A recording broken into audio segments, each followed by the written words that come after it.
Ya, puji Tuhan. Ya, apa yang kita doakan ya nanti akan terlaksana. Jadi rencana besok Romo Yakobus itu hadir bersama kita. Ya, dia mendarat jam 8.30 di Pekanbaru. Dari sana jam 7, dari Jakarta jam 7. Ya, nanti bersama dengan kita. Dan Selasa itu ada acara Mistika Baptisan Kudus tempat ini. Kemungkinan akan diambil malam kali ya, biar santai, jam 7 malam.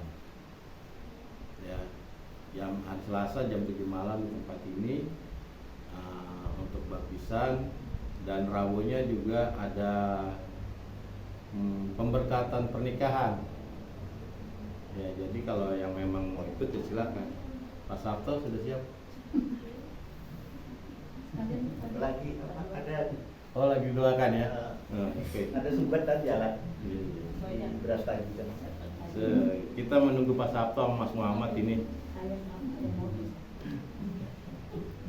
Ya. Jadi kalau bisa juga Pak Sabto hadir hari Selasa untuk juga, karena kan Pak Sabto sudah masuk dalam baptisan kudus. Jadi hari Rabu itu, hari Selasa sekalian pengakuan dosa dan ambil perjamuan. Sama seperti saya juga Mas Muhammad yang lain. Oke, kita buka kitab Alkitab kita di dalam Matius pasal 2 ayat 11. Ya, kita bentar lagi sudah masuk lagi nih Desember. Wah, mata lagi. Januari kalau kita ya. Ortodok itu merayakan Natalnya tanggal 7 Januari. Tapi sebelumnya kita ada puasa. Ya, pas ada puasa. Ya, Matius pasal 2 ayat 11 boleh dibacakan. Yang biasa dulu, Alkitab biasa kita lihat. Matius pasal 2 ayatnya ke-11. Maka masuklah mereka ke dalam rumah itu dan melihat anak itu bersama Maria, ibunya, lalu sujud menyembah dia. Mereka pun membuka tempat harta bendanya dan mempersembahkan persembahan kepadanya, yaitu emas, kemenyan, dan mur. Ya, coba Alkitab kitab suci. Dan setelah tiba di rumah itu, mereka mendapati bayi itu bersama Maria, ibunya. Dan sambil bersujud mereka menyembah dia. Dan seraya membuka barang-barang berharganya, mereka mempersembahkan kepadanya persembahan emas, kemenyan, dan mur. Ya, sama duduk di kitab ini. Dan sama juga dalam bahasa asli di Yunani. Ya, nah orang-orang ini datang, ya. Mereka ini orang-orang yang ahli-ahli dalam perbintangan, ya. Dari suku bangsa Arab sebenarnya mereka datang, ya. Mereka tahu akan ada sesuatu yang menjadi raja dan penyelamat manusia. Itu sebabnya mereka datang, dikatakan dalam kitab suci itu mereka bersujud dan menyembah. Karena mereka tahu tentang perkiraan bintang-bintang. Ya, mereka ini memang ahli dalam perbintangan. Nah, sebenarnya kalau kita lihat ada saudara-saudara kita, ya, yang mengatakan kalau memang Yesus itu adalah Sang Tuhan yang lahir, kenapa dari kecil tidak disembah? Coba kita perhatikan orang-orang Majus ini. Dia sudah tahu bahwa Sang Penguasa surga dan bumi akan datang.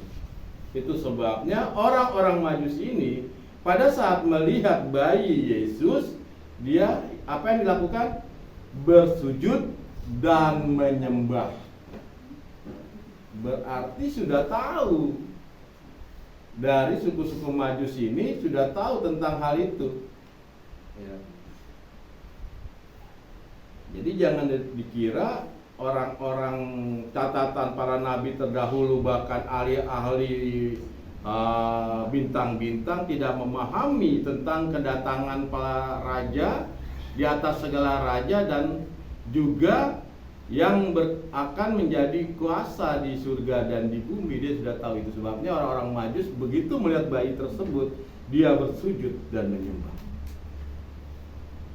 Jadi kadang-kadang saudara kita di luar kurang memahami tentang kitab sucinya orang Kristen. Sudah nggak paham ngotak-ngatik kitab sucinya orang Kristen. Ini yang kadang-kadang kita bingung, ya. Nah, kita tahu pada saat itulah orang-orang Majus datang. Nah, kita tahu bahwa tentang tradisi juga orang-orang Yahudi, kebudayaan orang-orang Yahudi untuk melihat dari kitab suci secara terperinci, ya, dan interpretasi kitab suci itu dibagi menjadi 4, ya, 4 untuk melihat tafsiran daripada kitab suci. Ini tradisi orang Yahudi, ya. Yang pertama itu adalah tesep, ya, dalam bahasa Ibrani tesep artinya penafsiran secara harfiah kata per kata untuk melihat dalam tradisi orang Yahudi untuk melihat kitab suci. Yang kedua adalah remos, mencari makna yang tersirat, mencari teks yang tidak tampak. Ya, banyak kan segala yang tidak tampak bisa keluar dalam yang namanya ilmu remos, ya. Itu sebabnya banyak juga Alkitab untuk pengajaran para rasul yang secara lisan dan secara tertulis yang kita pahami. Yang ketiga adalah secara derus, ya, atau dalam bahasa Arab dirasya, menyelidiki makna yang paling dalam, lebih dalam lagi. Yang keempat itu sot. Nah, sot ini adalah makna misteri secara kiasan atau, ya, garis sejarah. Makanya untuk kanonisasi Alkitab itu dilihat juga tentang garis-garis sejarahnya. Sejarahnya benar nggak nih? Pas nggak sejarahnya? Kalau tidak, ya akan disingkirkan menjadi Injil apokrif, Injil yang tidak dikanon, ya, dan tidak disahkan. Ya, banyak yang tidak dikanon. Injil Tufolia, Injil Mesir, Injil Thomas, ya, terus Injil Gnostik, Injil Plato, termasuk Injil Barnabas. Ya. Kenapa dia tidak masuk dalam kanon? Karena di pasal pertama dikatakan bahwa Barnabas itu sahabatnya Yesus. Jadi Barnabas itu sejaman dengan Yesus. Padahal Barnabas itu tidak bersentuhan dengan Yesus. Dia sejaman dengan Paulus. Sebab Barnabas adalah anak rohani Paulus. Ya. Nah, kalau empat dari tafsiran dari Yahudi, ya, kalau dijadikan satu kan orang-orang Yahudi sering nih membuat makna-makna singkatan kayak YHWH. Terus banyak sekali kata-kata singkatan di dalam Alkitab itu, termasuk dengan juga 4 tafsir ini. Itu kalau disingkat menjadi TRDS. TRDS ini adalah huruf-huruf mati di dalam bahasa Ibrani, ya. Jadi kalau dibentukkan huruf ini akan menjadi kata kalimat Fardes. Makanya untuk melihat Alkitab harus mendapatkan yang dibilang tuntunan dari Fardes. Tuntunan Fardes artinya tuntunan ilahi, sehingga kita dapat tahu tentang Alkitab sendiri apa makna-maknanya, seperti itu. Jadi makna dengan tentang bahasa yang dikatakan di ayat tadi tentang anak, ya, tentang anak ini, anak manusia, ya, ternyata memang sudah dinubuatkan dari sebelum-sebelumnya, ya. Atau dalam bahasa Arab anak manusia apa ya? Ibnu insan, anak manusia. Kita lihat di dalam Matius pasal 16 ayat 13.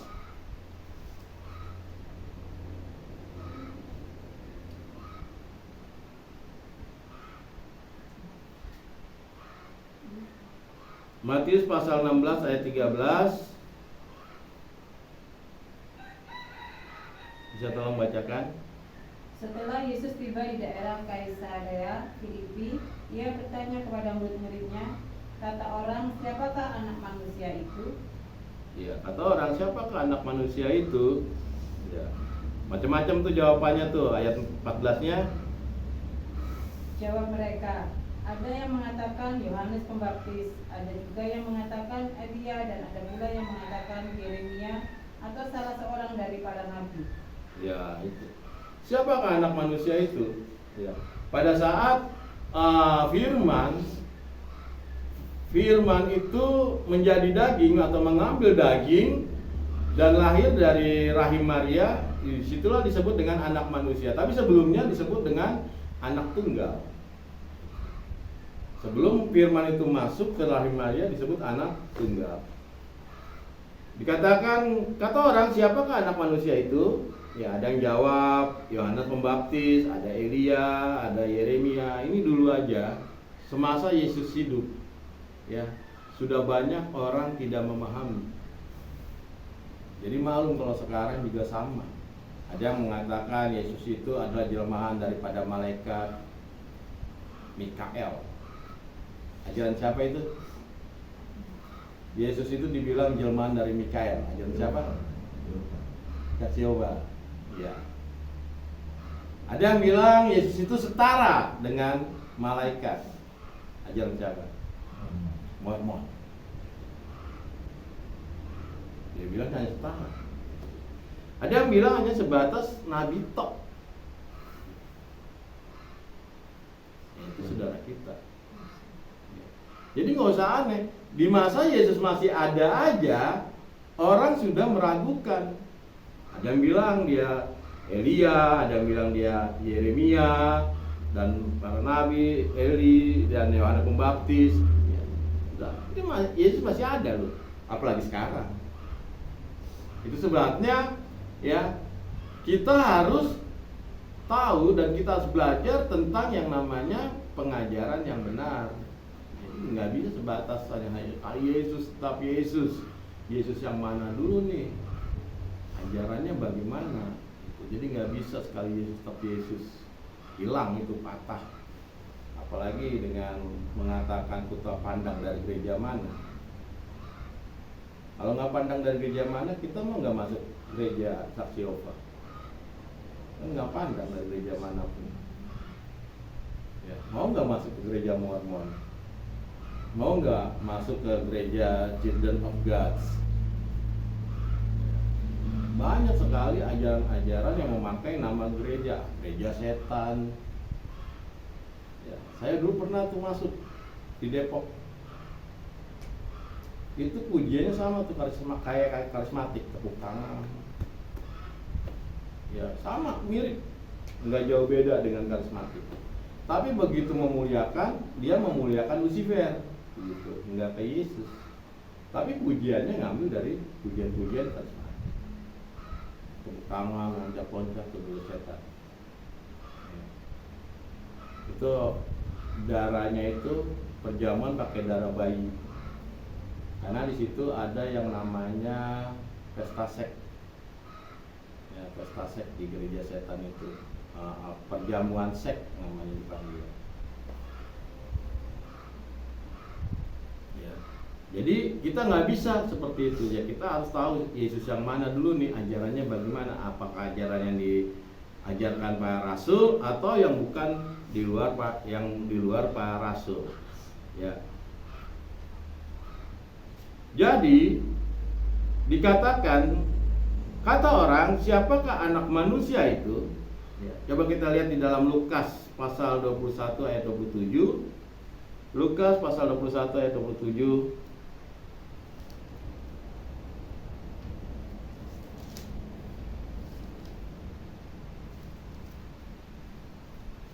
Pada waktu itu orang yang orang akan melihat Anak Manusia datang dalam awan dengan segala kekuasaan dan kemuliaan. Inilah yang diberikan kekuasaan dan kemuliaannya. Artinya hipostasis, gambaran atau ikonnya Allah ya, diberikan. Jadi sama sebenarnya kuasa yang diberikan Allah kepada Yesus yang sama, memang tindesannya, gambarannya atau hipostasisnya ya. Nah, yang luar biasa kita lihat dalam kitab Daniel pasal 7 ayat 13 dan 14.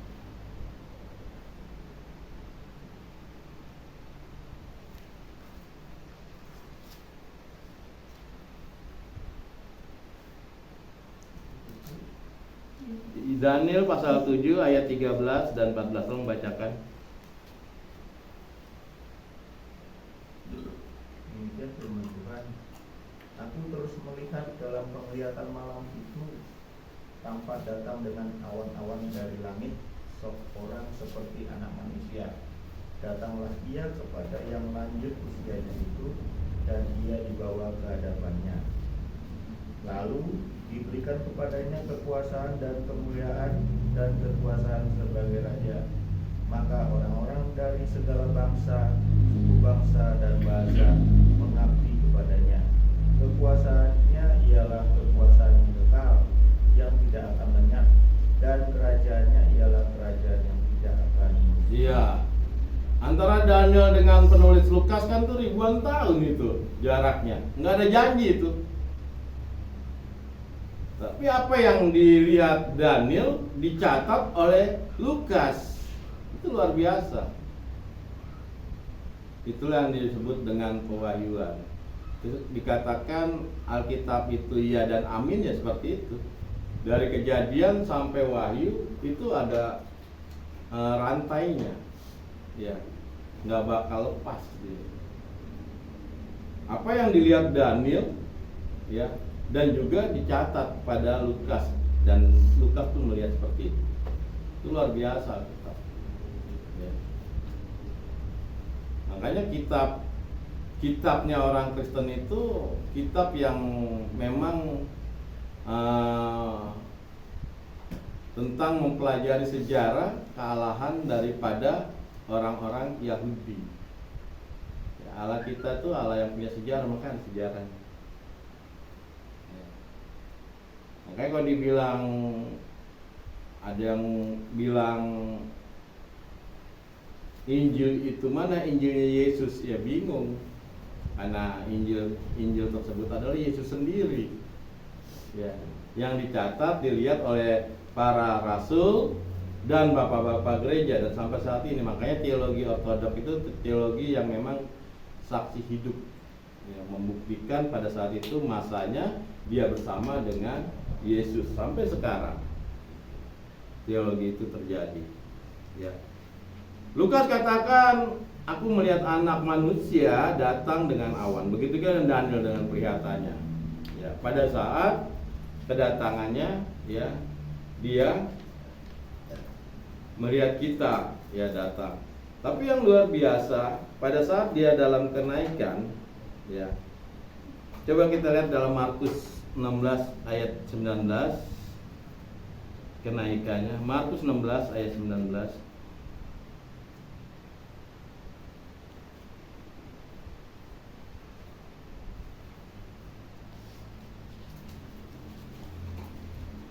Sesudah Tuhan Yesus berbicara dengan demikian kepada mereka, terangkatlah ia ke surga lalu duduk di sebelah kanan Allah Bapa. Ini kalau orang dari saudara kita tanya, kalau duduk di sebelah kanan Allah Bapa berarti Allahnya berapa nih? Karena sampai saat ini juga saya lihat ada gagal paham nih antara Allah dengan Tuhan sampai saat ini, sehingga tidak dapat menjelaskan. Ya. Tadi malam tuh saya sharing tuh di grup Zoom. Pendeta siapa tuh? siapa yang mengini saya pilih HTT ya? Siapa namanya? Editan. Dia bilang Yesus yang roh mengutus Yesus yang daging. Waduh, pusing saya. Jadi Yesus mengutus Yesus nih. Ya. Saya sudah jelaskan Yesus itu adalah nama manusianya, bukan nama Allah. Ya. Makanya ada nama Yesus juga. Yesus yang petinju ada namanya Yesus. Pemain bola ada namanya Yesus. Yang Smackdown itu ada namanya Yesus. Ya, jadi bukan nama Allah, itu nama manusianya. Firman mengambil nama manusia yang namanya Yesus. Ya, bukan Allah namanya Yesus. Jadi Allah Yesus yang roh mengutus Yesus yang daging. Ini yang saya bilang nggak masuk logika saya nih, gagal paham. Ya. Sebabnya saya bersyukur ketemu dengan pengajaran apostolik sehingga saya dapat memahami tentang keesaan Allah yang sebenarnya. Ya, sehingga tidak gampang diombang-ambingkan dengan pengajaran-pengajaran yang sesat. Ya. Kita tidak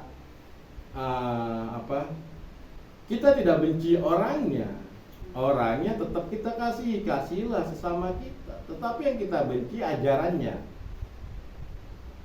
ajaran yang salah, yang harus kita luruskan. Karena sekarang ini kalau lihat di medsos, waduh, pusing. Ya saya lihat, saya share. Supaya apa? Kita tahu nih, zaman ini memang udah kacau balau. Ya, banyak yang mengaku nabi, mengaku ini segala macam dan ajarannya macam-macam. Ya, puji Tuhan lah kita dapat pengajaran di dalam ortodok. Ya, kalau kita lihat ayat ini, kenapa ya Markus menuliskan tentang ayat ini? Ya, sebenarnya ini menggenapi dari nubuatan daripada Daud. Ya, coba kita lihat Daud, ya Mazmur 110 ayat 1 dan 2.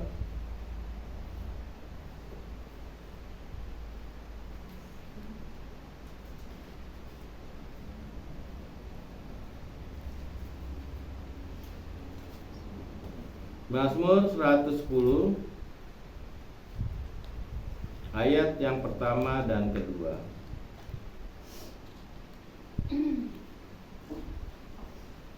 Mazmur 110 ayat 1 dan 2. Mazmur Daud. Demikianlah firman Tuhan kepada Tuanku, duduklah di sebelah kananku sampai kubuat musuh-musuhmu menjadi tumpuan kakimu. Tongkat kekuatanmu akan diulurkan Tuhan dari Sion. Memerintahlah di antara musuhmu. Ya, duduklah, ya demikianlah firman Yehuwa, atau yang disebut Malak Yahuwa atau Malak Yahweh dalam bahasa Ibrani. Itu penampakan tentang Allah atau Yesus secara teofani, bayangan Allah. Ya. Duduklah di sebelah kananku. Makanya Yesus genapi itu. Yesus naik ke surga dan duduk di mana? Sebelah kanan. Sebab dialah Malak Yehuwa. Apa yang dinubuatkan tentang, diketahui tentang Daud tentang penyembahan Malak Yehuwa atau teofani, ya, digenapi juga dengan Yesus. Jadi kita tahu bagaimana teofani menjadi daging. Dalam perjanjian baru, teofani udah menjadi daging, dia naik ke surga dan duduk sebelah kanan. Dalam kitab Tanakh perjanjian lama masih menjadi gambaran Yesus yang disebut teofani. Itulah sebab yang dilihat oleh Daud, teofaninya, duduk di sebelah kanan, bayangan Yesus. Setelah itulah digenapi oleh Yesus. Itu luar biasa Alkitab. Padahal nggak ada janji. Jaraknya jauh. Kitab mana yang bisa seperti itu? Saya banyak pelajari banyak kitab, tidak pernah saya lihat tentang kitab yang seperti itu. Apa yang dikatakan di para nabi digenapilah segalanya. Ya, itu sebabnya Yesus katakan, kenapa Yesus katakan iya dan amin? Karena dari awal sebelum dunia dijadikan, ya Yesus sudah ada, karena memang firman-Nya yang ada di dalamnya. Gitu. Dan begitu juga ditutup dengan kitab Wahyu, selalu berkaitan. Jadi tidak terpisah perjanjian lama dengan perjanjian baru, tidak terpisah. Perjanjian lama berbicara tentang bayangan Yesus yang disebut dengan teofani. Perjanjian baru berbicara tentang kedagingan yang sudah nyata, firman yang telah menjadi daging. Itu sudah digenapi semua di dalam perjanjian baru.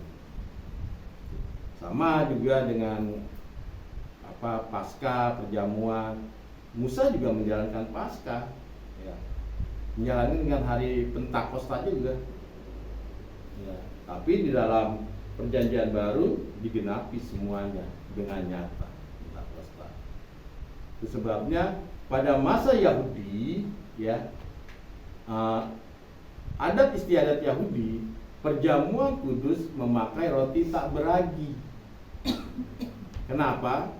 Karena belum menjadi daging Kristofani, masih teofani. Jadi raginya itu adalah lambang dosa. Setelah itulah Yesus mengambil roti tanpa ragi, ya, untuk perjamuan, karena raginya Yesus yang untuk menebus dosa manusia. Itu sebabnya kenapa gereja Ortodok memakai roti perjamuan atau diaspora, roti yang beragi. Karena setelah itulah digenapi oleh Yesus, setelah itu menjadi perjamuan roti beragi. Ya. Jadi kita memang berbeda. Ya. Orang yang masih memakai roti tak beragi, yaitu tradisi Yahudi, bukan tradisi para rasul. Ya. Dan disitulah tentang nubuatan Daud digenapi oleh Yesus itu sendiri. Ya, itu sebabnya kita kembali dikatakan anak manusia, ya, apa yang dilihat tentang kitab oleh Nabi Daniel, ya, itu pun dicatat, ya, sebenarnya dalam kitab Lukas, seperti itu. Jadi memang nubuatan tentang anak manusia itu sudah ada di para nabi sebelumnya. Yang saya bilang tadi, supaya apa? Supaya melihat dari teofani menjadi kristofani. Ya. Sebabnya cobalah kita pakai yang namanya Alkitab Deuterokanonika. Karena itu akan dipakai, dibacakan nanti perayaan Natal, kitab 1 Makabe dan 2 Makabe. Ya.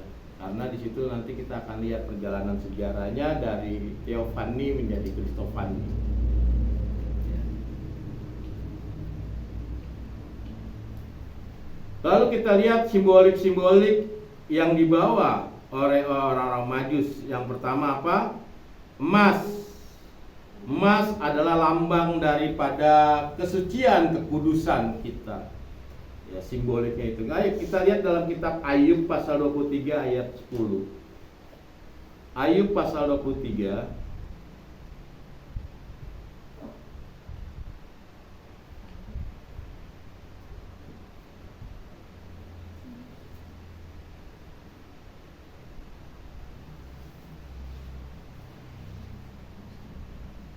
Karena ia tahu jalan hidupku, seandainya ia menguji aku akan timbul seperti emas. Ya, emas itu kalau dimurnikan kan dibakar. Wah, enak sekali itu kalau sudah masuk dalam pembakaran.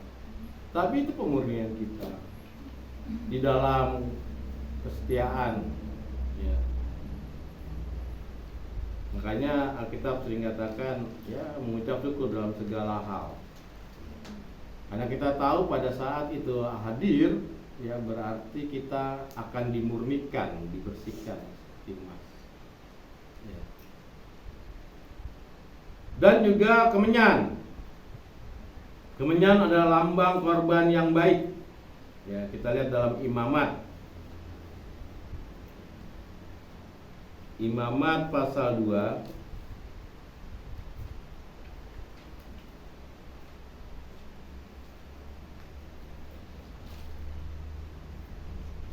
ayat yang ke-1.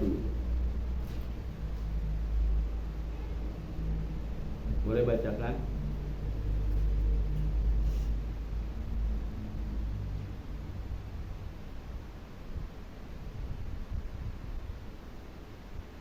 Imamat pasal 2 ayat 1.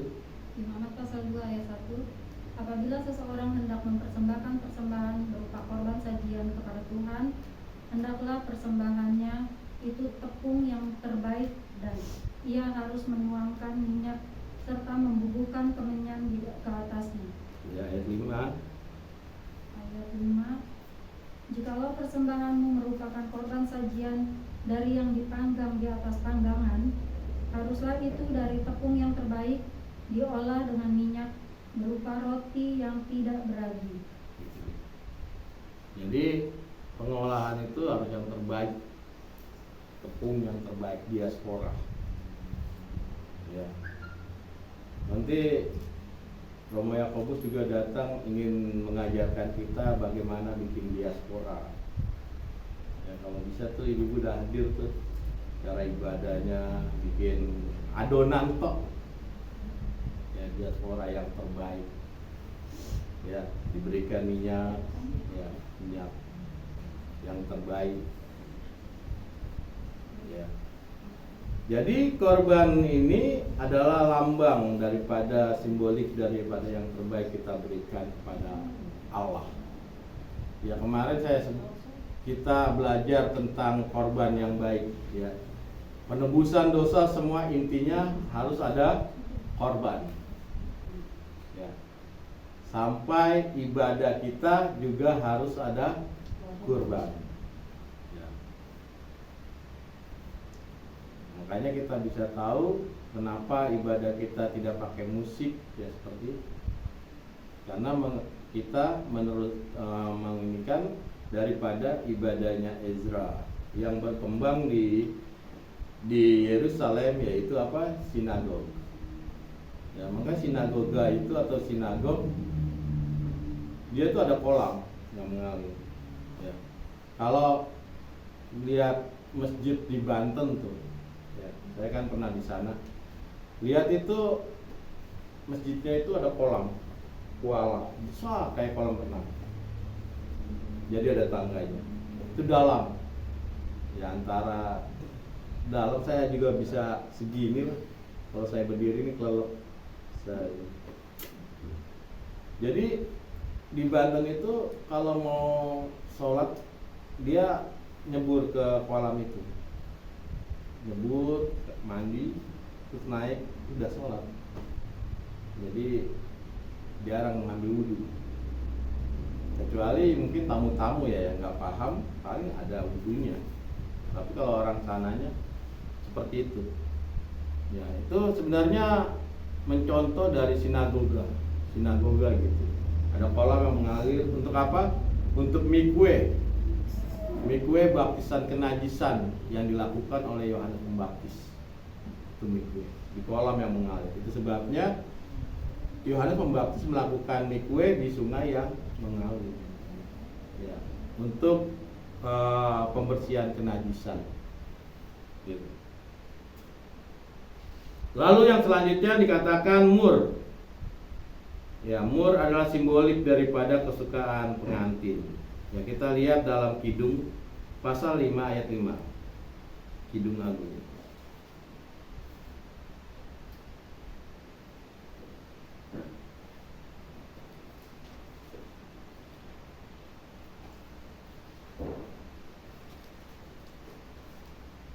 Kidung Agung pasal 5 ayat 5, boleh bacakan? Aku bangun untuk membuka pintu bagi kekasihku. Tanganku bertetesan mur, bertetesan cairan mur dari jari-jariku pada pegangan kancing pintu. Ya, bagi pengantinku. Jadi mempelai. Ya, kita menjadi pengantinnya Allah ya harus kudus. Bagaimana cara kudus? Menyatu dengan Kristus.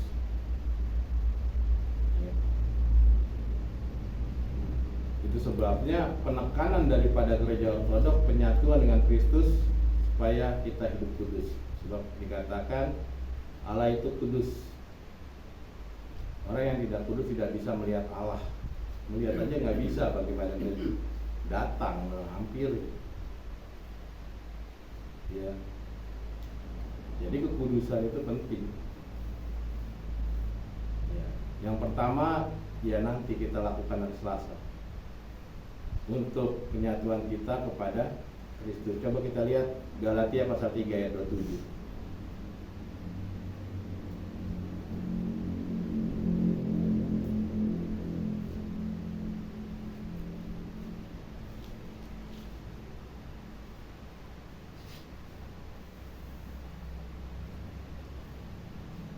Boleh bacakan Galatia pasal 3 ayat 27. Karena kamu semua yang dibaptis dalam Kristus telah mengenakan Kristus. Karena kamu semua yang dibaptis dalam Kristus telah mengenakan Kristus. Kalau saya memakai baju, berarti baju saya pakai nempel. Kalau saya pakai Kristus, berarti Kristus yang nempel dalam kita.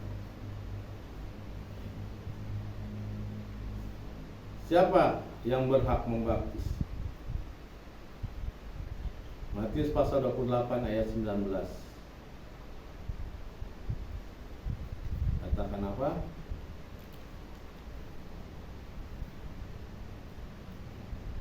Karena itu pergilah, jadikanlah semua bangsa muridku dan baptislah mereka dalam nama Bapa dan Anak dan Roh Kudus. Siapa yang diperintahkan? Ayat 16-nya.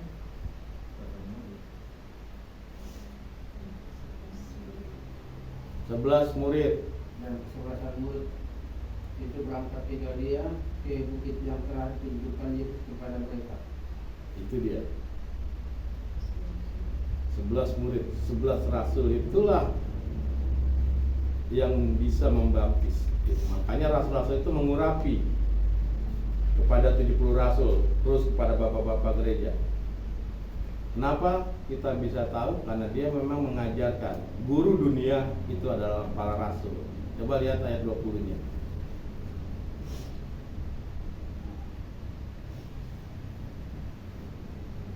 Dan ajarlah mereka melakukan segala sesuatu yang telah kuperintahkan kepadamu. Dan ketahuilah, aku menyertai kamu senantiasa sampai kepada akhir zaman. Ajaran apa yang diajarkan? Para rasul. Rasul ya. Itu makanya di Iman Nikea, gereja yang satu, kudus, Katolik, dan Apostolik. Apostolik itu adalah ajaran rasul ya. Apostolik. Dan baptisan juga sama, pengurapannya dari para rasul.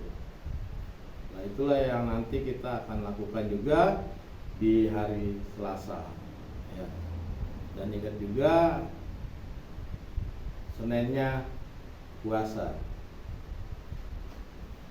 ya. Kalau kita nanti baptisnya malam, boleh kita puasa dari pagi aja, dari Selasa pagi. Nanti bukanya setelah perjamuan kudus. Itu puasa semua. Yang mau baptis? Enggak, maksudnya puasa enggak semua enggak makan. Iya, enggak makan. Full. Iya. Nanti bukanya setelah perjamuan kudus baru buka. Jadi dibaptis itu dalam keadaan puasa.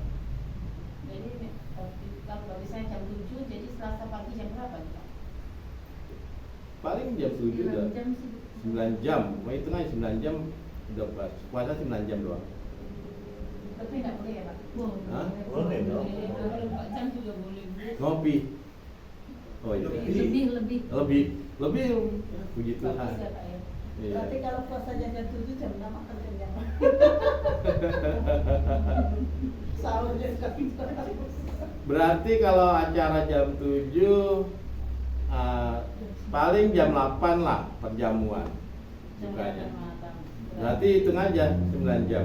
Jam 12 lah Pak ya? Menarik. Ya, mulai jam Jam 10 lah mulai puasa. Jam 5 kan boleh lebih sih. Iya toh. mulai pagi aja lah biar gak repot masak. Kita malam kan Nantinya makan. sarapan dulu. Sampai di Mau pagi sarapan. Tapi sarapan. makan siang udah nggak boleh. Orang diajar diet itu sama Allah. Iya. Oke, itu aja, nanti kita bicara lagi setelah liturgi. Tuhan Yesus memberkati kita semua, kita lanjutkan.